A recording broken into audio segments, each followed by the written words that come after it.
কটা গ্রাম তুমি ঘুরেছো, কটা শহর তুমি দেখেছো। আমি আব্দুল মুত্তালিব ব্যবসার জন্য বিভিন্ন দেশে আমি ভ্রমণ করেছি, বিভিন্ন দেশে আমি সফর করেছি, বিভিন্ন দেশের আনাচে কানাচে আমি ঘুরে ফিরে দেখেছি। আমি আব্দুল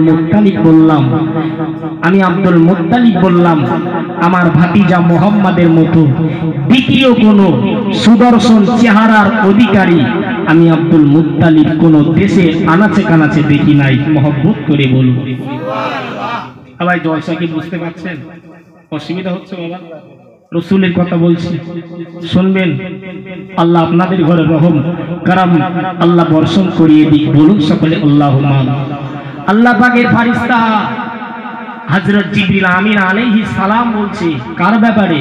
আমার রসুলের ব্যাপারে বলছে যে মা আমেনা, ও হালিমাতু সাদিয়া, আয় আব্দুল মুত্তালিব, দুনিয়ার জমিনেতে কচি বাচ্চা মোহাম্মদ রসুলের মতো তোমরা তো এত সুন্দর কোন বাচ্চাকে দেখুনি।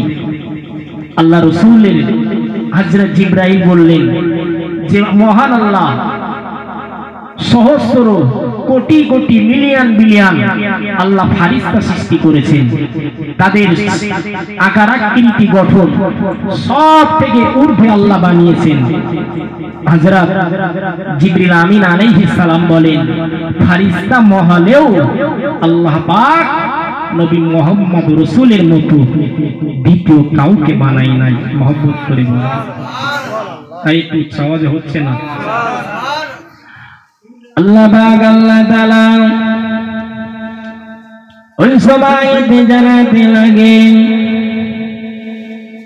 ওই সময়তে বাবা আমার আল্লাহ পাক আল্লাহ তাআলা ওই সময় জানাতে লাগে, এ ফারিস্তা জিবরাইল শুনে রাখো, আমি আল্লাহ পাক আল্লাহ তাআলা এই আসমানকে বানালাম, আমি আল্লাহ পাক আল্লাহ তাআলা এই জমিনটাকে বানালাম, আমি আল্লাহ পাক আল্লাহ তাআলা ওই চন্দ্রটাকে বানালাম, আমি আল্লাহ পাক আল্লাহ তাআলা আকাশের নক্ষত্রকে আমি আল্লাহ পাক বানালাম, আমি আল্লাহ পাক আল্লাহ তাআলা ইখরিজু হাইয়া মিনাল মাইয়িতি, একটা মৃত ব্যক্তিকে জীবিত করতে পারি, আমি আল্লাহ পাক আল্লাহ তাআলা এ নবমণ্ডল ভূমণ্ডল সব কিছু বানালাম, আমি আল্লাহ পাক আল্লাহ তাআলা মানুষকে কত সুন্দর করে বানালাম, জীবজন্তুকে কত সুন্দর করে বানালাম।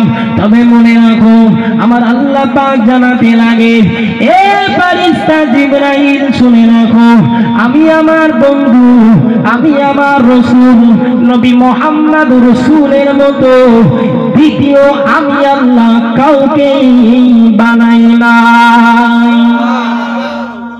মহব্বত করে বলেন। আল্লাহ বলছেন